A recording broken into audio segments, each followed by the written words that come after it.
It's time for a radical shift in the Indigenous art world. Project Antelope is an exclusive platform specifically designed by Indigenous business leaders for Indigenous artists.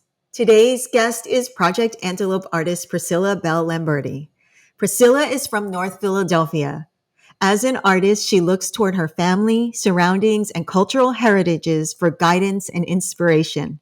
She continues to explore the issues that mean the most to her, including parenthood, environmental justice, the centering and uplifting of Black and Brown voices in colonial spaces, and Indigenous, Native, Indigenous Caribbean visibility.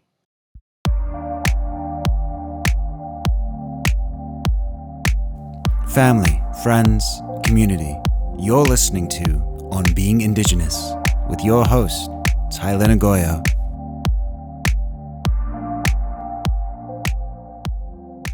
So I was wondering, Priscilla, if you could tell me what kind of artwork that you're sharing on Project Antelope.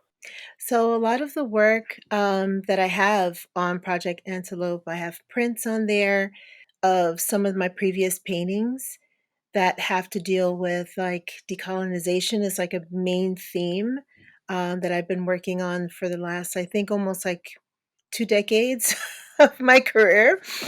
Also, we have T-shirt designs that I've made to proclaim Taino pride. I am Black and Taino. I'm Black and Indigenous Caribbean. Taino are one of the Indigenous Caribbean peoples of the Greater Antilles. There's also the Garifuna and there's also the Kalinago of all along the Caribbean and in diaspora. Thank you for sharing. So you mentioned that a lot of your work focuses on decolonization, and you've been doing that work for a long time. Can you talk about how the receiving of that work, if there's been a shift from when you first started doing that work till now? There has been a shift, especially after 2020. Being at home in COVID, it afforded a lot of people to do some personal research, some reflection. I see as an artist, being an observer, a lifelong observer, and looking at how we're seen, where we are, how we're placed in boxes, that kind of thing. And as that observer, I've observed that shift. It's very interesting how prior to like 2016, either the artwork was ignored completely in entirety, and I was just making this work for this small group of folks. Questions were asked and it generated some interest, but still kind of like because it wasn't prevalent and in people's faces, it was still put in the back burner. For me, I look at you and I say, well, you have decades of experience. You have so many connections and networks within Philadelphia. You do incredible work, and you're so much of an advocate for community, and that stuff builds upon itself, even if it's not quite obvious in the beginning.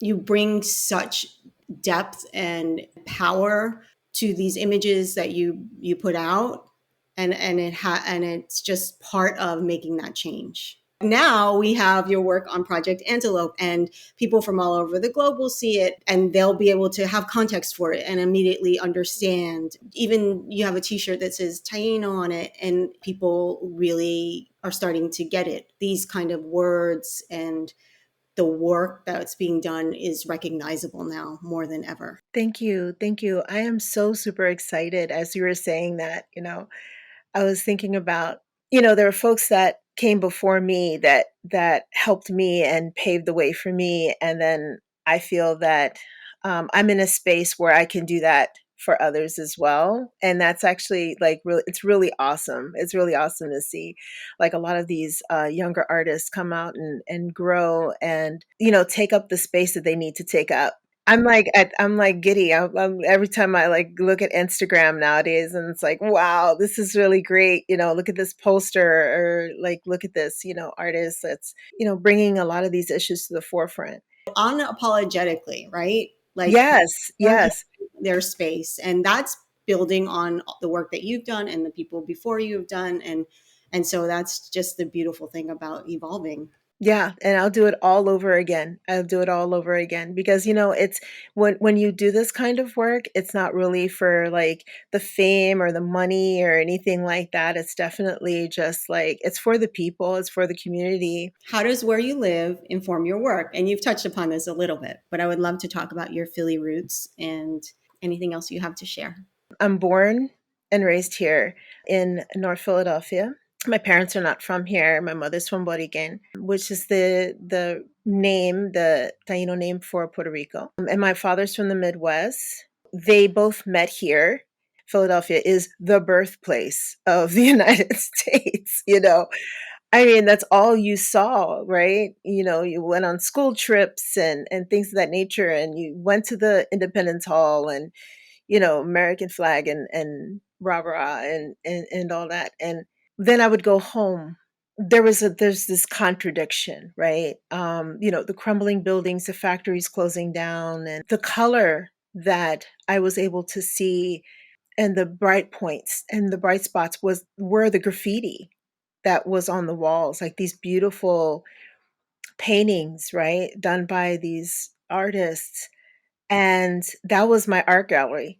And so I was very influenced by the graffiti that was outside. I was walking down the street and did my little scribbles in my sketchbook, and I would also record the things that were around me because for whatever reason I saw so much that happened in a shorter span of time, even as like a youngster.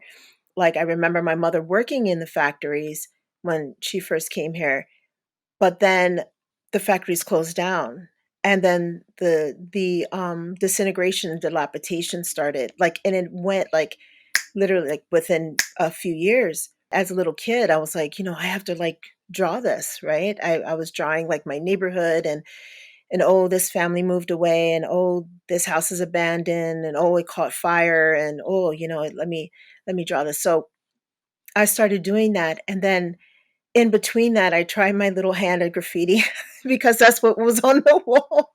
So that was a great influence for me. So you might see elements of it still in my work. What do you love? I love my kids. Just, I do. I really enjoy the people my kids are and my grandkids, and they're really funny and they're complicated. Gosh, they're just basically everything. And as long as I've been an adult, I've been a parent. So I was a parent before I became an adult. So that's all I know, just to, caretake and be a caregiver and things. And it's just such a integral part of who I am, and it inspires my art. What is your dream project? My dream project is to do a mural in Borigen. I mean, I still have family there and things of that nature. So that just popped into my head and gave me an idea. Maybe I should go call my cousin up. Favorite ice cream flavor? It used to be mint chocolate chip, but I can't find a decent vegan mint chocolate chip. I just can't. I don't know what it is. What makes you laugh? I don't want to be corny, but it's like what makes me laugh are my grandkids, like Yeah. because they're so strange.